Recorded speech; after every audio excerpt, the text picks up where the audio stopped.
우리는 지난주 누가복음 15장에 나오는 탕자의 비유를 통해 그리고 요한복음 21장에 나오는 예수님을 다시 만나게 되는 베드로의 모습을 통해 우리가 주님의 품으로 돌아가야 하는 이유에 대해 함께 말씀을 나누었습니다.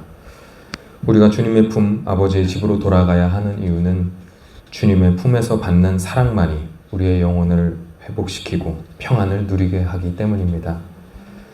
그 사랑만이 우리 삶의 답이기 때문입니다. 우리가 집으로 돌아가야 하는 또 한 가지의 이유가 있었습니다. 그것은 주님의 품에서 힘을 얻기 위해서였습니다. 다른 사람을 사랑하면서 주님이 주신 사명을 실천할 수 있는 힘, 그 힘을 얻기 위해서였습니다. 예수님이 베드로에게 나를 사랑하느냐라고 물으신 후 나를 따르라 라고 말씀하신 이유가 바로 이 때문이었습니다. 예수님은 베드로를 사랑으로 회복시키길 원하셨습니다. 그리고 그 사랑의 힘으로 주님을 따르는 사명의 길을 걸어가기를 원하셨습니다. 이는 우리에게도 적용되는 사랑의 원리입니다. 주님이 우리를 사랑하시는 또 하나의 이유는 우리가 다른 사람을 사랑하기를 원하시고 그 사랑을 통해 복음을 전하기를 원하시기 때문입니다. 베드로와 주님의 만남은 이러한 사랑의 의미가 있는 만남이었습니다. 베드로를 비롯한 제자들이 크게 변화된 사건은 주님의 승천 후에 오순절에 성령의 충만함을 받았던 때입니다. 그때부터 베드로 역시 사명자의 길을 본격적으로 걸어가게 됩니다. 사도행전 2장부터 나오는 내용이 바로 그것입니다. 하지만 그러한 베드로의 변화의 시발점은 말할 것도 없이 바로 예수님과의 만남입니다. 그중 핵심은 바로 부활하신 주님과 만나 사랑의 회복, 사명감의 회복이 일어났던 만남, 바로 오늘 읽은 요한복음 21장에 기록된 만남입니다. 우리가 오늘날 눈여겨보아야 할 만남도 바로 이 만남입니다. 왜냐하면 이 만남은 우리가 때때로 아버지의 은혜를 잊어버리고 집을 나간 탕자와 같은 상황에서 다시 하나님 품으로 돌아갈 때 우리에게 어떤 일이 일어나는지를 알려주기 때문입니다. 지난주에 말씀드렸듯이 아마도 이때의 베드로는 주님을 배반했던 실패의 기억에서 완전히 자유롭지는 않던 상태였을 것입니다. 그런데 주님은 그러한 베드로에게 찾아오셔서 그에게 사랑을 말씀하시고 또 사명을 말씀하신 것입니다. 집을 나간 베드로에게 찾아가셔서 너를 사랑하니 다시 내 품에 안기라고, 제자리로 돌아오라고, 새로운 출발을 하자고, 함께 해야 할 일이 있다고 말씀하셨던 것입니다. 이것은 오늘날 우리 삶에도 똑같이 일어나는 사건입니다. 우리는 여전히 집을 나가는 탕자들이기도 합니다. 베드로처럼 주님을 배반하기도 하고 사명을 완수하는 것에 실패하기도 합니다. 그럴 때 우리는 은혜를 잊어버리기도 합니다. 주님이 나를 얼마나 사랑하시는지 잊어버리기도 합니다. 그래서 빛이 아닌 어둠의 영향을 받기도 합니다. 안 그런 척해도 이때 우리의 영혼은 의기소침해지고 움츠러들고 우울해집니다. 주님은 그때 그런 우리에게 찾아오십니다. 그리고 물으십니다. 나를 사랑하느냐? 이 물음을 들으신다면 그때 꼭 기억하시기 바랍니다. 이 물음은 꾸중이나 책망이 아닙니다. 괜찮아, 너를 사랑한다, 다시 시작하자 라는 말씀입니다. 우리를 사귐의 자리, 사명의 자리로 다시 초청하시는 말씀입니다. 베드로를 일으키신 주님이 오늘 우리를 일으키십니다. 이 주님의 마음을 알아차리시기 바랍니다. 주님의 음성에 귀를 기울이시기 바랍니다. 집으로 돌아가시기 바랍니다. 사명의 자리로 돌아가기 위해 주님 품에 안기시기 바랍니다. 그럴 때 우리는 베드로처럼 제자리로 돌아갈 수 있습니다. 잠시 방황했다 할지라도 우리는 다시 집으로 돌아갈 수 있습니다. 그렇다면 어떻게 하면 하늘 아버지 집으로 돌아갈 수 있습니까? 우리가 왜 돌아가야 하는지에 대한 말씀이 지난주의 말씀이었다면 오늘은 어떻게 돌아갈 수 있는가에 대한 말씀입니다. 어떻게 하면 주님을 만날 수 있습니까? 다른 말로 하면 어떻게 하면 주님께로 돌아가 주님의 음성을 들을 수 있습니까? 우리는 주님 앞에서 나의 마음을 내어드리는 기도, 나의 마음을 내려놓는 진실한 기도를 통해 주님 품으로 나아갈 수 있습니다. 오늘은 이 진실한 기도의 두 가지 자세에 대해 함께 묵상하고자 합니다. 예수님이 이 땅에 계시던 당시 사람들은 주님의 육성을 통해서 말씀을 들을 수 있었지만 지금은 주님이 그런 방식으로는 이 땅에 계시지 않기 때문에 육성으로 주님의 음성을 들을 수는 없습니다. 그래서 주님은 성령의 활동을 통해 우리에게 말씀하십니다. 헨리 블랙갑이라는 사람이 있습니다. 그는 성령의 활동을 통한 하나님의 음성을 들을 수 있는 통로를 4가지로 정리해서 제시하였습니다. 그 4가지는 바로 성경, 기도, 환경, 교회입니다. 하나님은 우리가 성경을 읽을 때 그 성경을 통해 말씀하십니다. 이미 성경 자체가 하나님에 대한 말씀의 기록이자 계시입니다. 그리고 하나님은 또한 우리가 기도할 때 우리 속에 말씀하십니다. 환경이나 조건 혹은 주위 사람들의 입을 통해 메시지를 전하기도 하십니다. 그리고 교회의 예배와 설교를 통해 말씀하십니다. 모두가 다 중요하지만 그래도 가장 중요한 것을 꼽으라면 바로 성경입니다. 성경은 하나님의 말씀에 대한 기록이기에 기도, 환경, 교회라는 통로에 작용하는 여러 가지 인간적인 또 사탄적인 불순물이 끼어들 여지가 상대적으로 적습니다. 기도, 환경, 교회라는 통로로 어떤 메시지를 받았다고 생각될 때 그것이 하나님으로부터 온 것인지 점검하는 것으로 성경이 사용되는 이유가 바로 이 때문입니다. 모든 신앙 활동 중심에 성경이 있는 이유도 성경이 가지는 이러한 권위와 관련이 있습니다. 그 다음으로 중요한 것을 꼽으라 한다면 기도라고 할 수 있습니다. 주님의 음성을 듣는 것에서 성경 다음으로 중요한 것은 바로 기도입니다. 주님의 사랑의 음성을 들을 수 있는 주요 통로 중 하나는 바로 기도입니다. 기도는 진실한 대화입니다. 이 진실함이 진정한 기도를 가능하게 합니다. 우리가 집에 돌아가는 방법은 바로 진실한 기도입니다. 기도는 우리가 우리의 생각과 소망을 하나님께 아뢰는 것이면서 동시에 하나님의 말씀에 귀를 기울이는 것이기도 합니다. 기도를 통해 하나님의 음성을 듣는 것은 앞서 말씀드렸듯이 육성을 듣는 귀로 하는 것이 아닙니다. 물론 육성처럼 들리는 하나님의 음성도 있고 그러한 체험도 있지만 그런 만남은 흔하지는 않습니다. 하나님은 주로 성령님을 통해 우리 마음에 말씀하십니다. 우리의 생각이나 감정을 통해 말씀하신다는 것입니다. 그래서 이 음성을 듣기 위해서는 하나님의 음성과 상관없는 우리의 감정이나 사탄의 방해를 걸러내는 훈련이 필요합니다. 이러한 훈련의 의미에서 보면 진실한 기도를 위한 첫 번째 자세는 내어놓음입니다. 하나님께 나의 마음과 감정들을 내어놓는 것입니다. 이 과정에서 때때로 마음의 정리가 필요합니다. 마음의 정리가 되어 있지 않은 채 간구하는 기도에만 집중하는 것은 자칫 잘못된 기도를 할 가능성이 있습니다. 앞서 말씀드린 우리의 감정이나 사탄의 방해로 인해 걸러지지 않은 마음이 우리 기도를 엉뚱한 방향으로 틀어놓을 수도 있기 때문입니다. 그렇다면 마음을 정리한다는 것은 무엇입니까?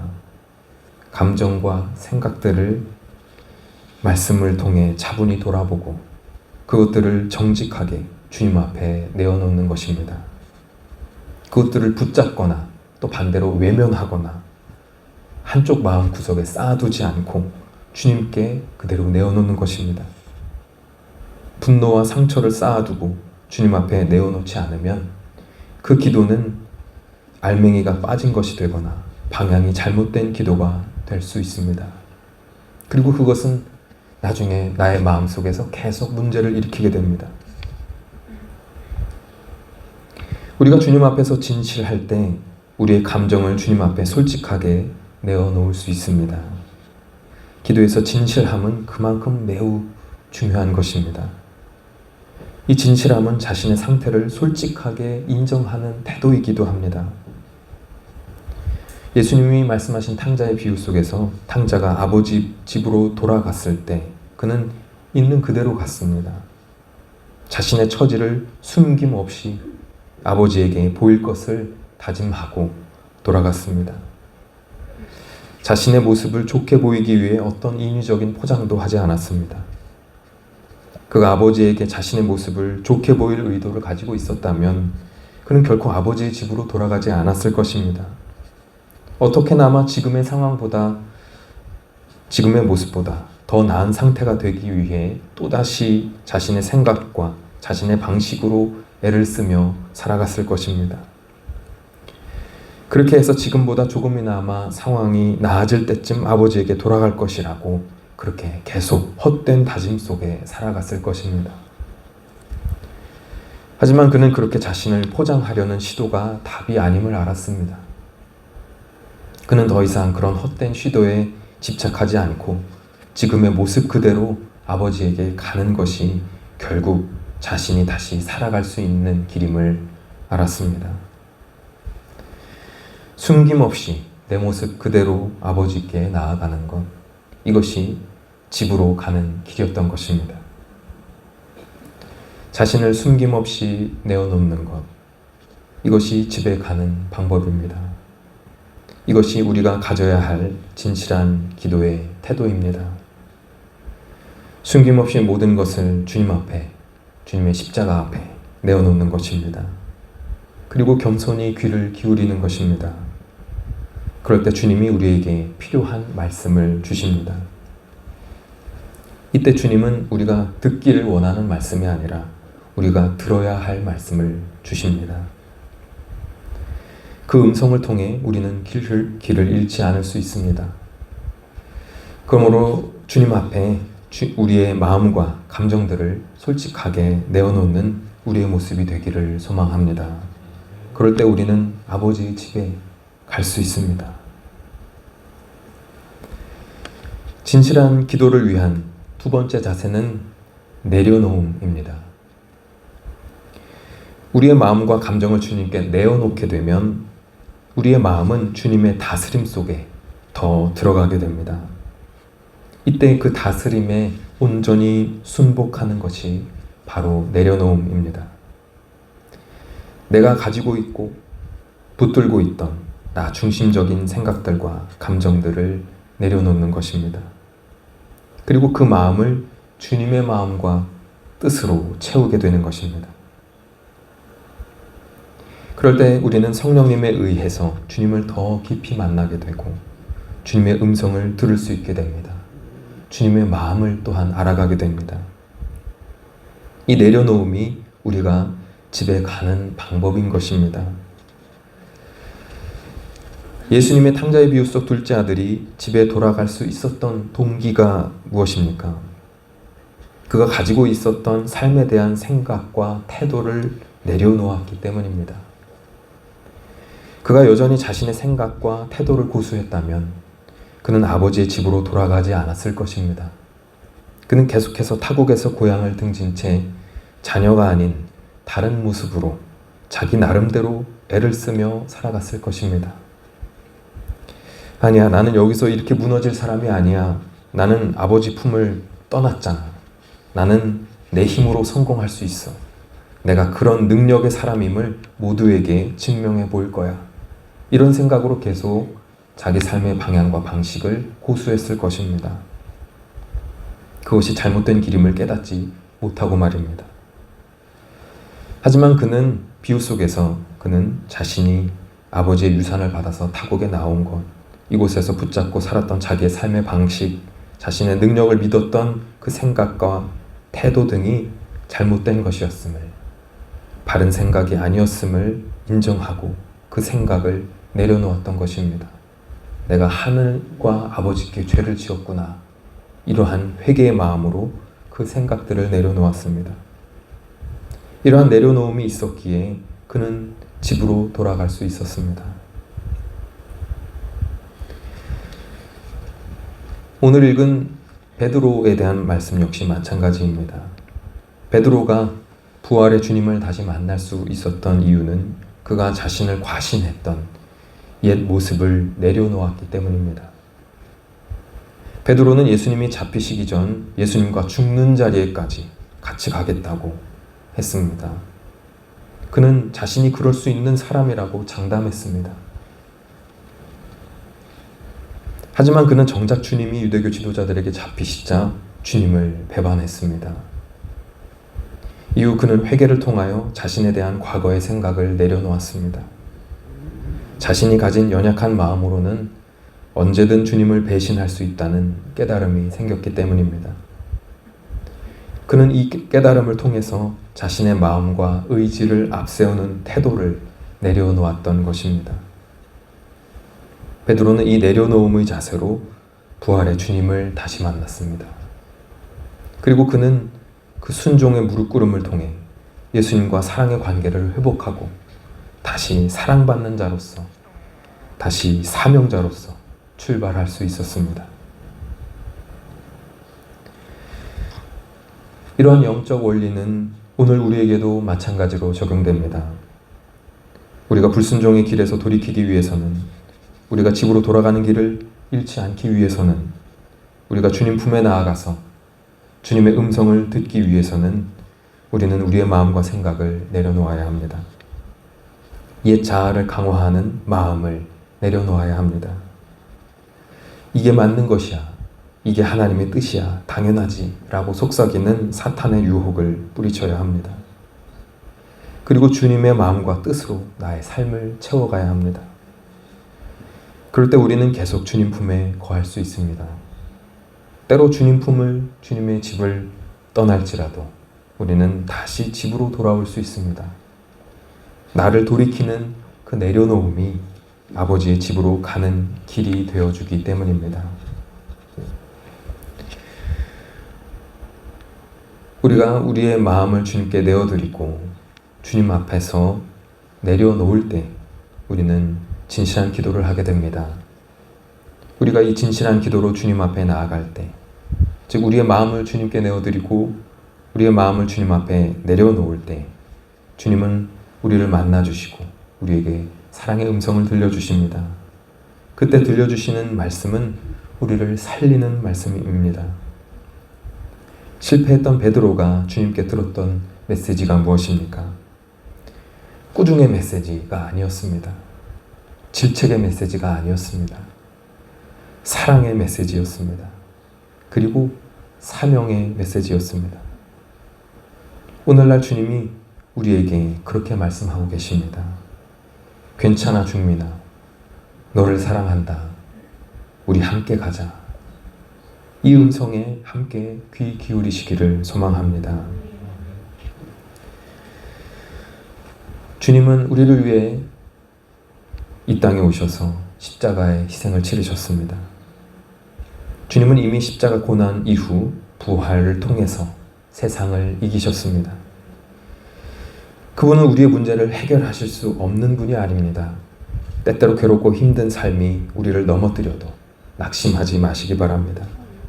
베드로를 일으키셨던 주님이 오늘 저와 여러분을 일으키실 것입니다. 우리를 일으키시면서 위로해 주시고 힘 주시면서 다시 일어나 앞으로 갈 수 있도록 붙들어 주시고 도와주실 것입니다. 우리가 해야 할 것은 무엇입니까? 계속해서 집으로 돌아가는 것입니다. 계속해서 주님 품에 안기는 것입니다. 계속해서 주님의 사랑의 음성에 귀를 기울이는 것입니다. 이렇게 우리가 집으로 돌아갈 때, 그 집에서 주님을 만날 때 그곳에 구원과 복이 있습니다. 우리 모두 주님이 주시는 사랑과 위로에 힘입어서 주님이 원하시는 사명자의 길을 끝까지 걸어가 주님께 더 칭찬받고 복받게 되는 우리의 모습이 되기를 간절히 소망합니다. 이 한 주도 주님이 주시는 그 사랑과 은혜와 힘으로 주님과 동행하며 기쁘고 행복하게 주님과 함께 걷는 저와 여러분이 되기를 간절히 소망합니다. 아멘.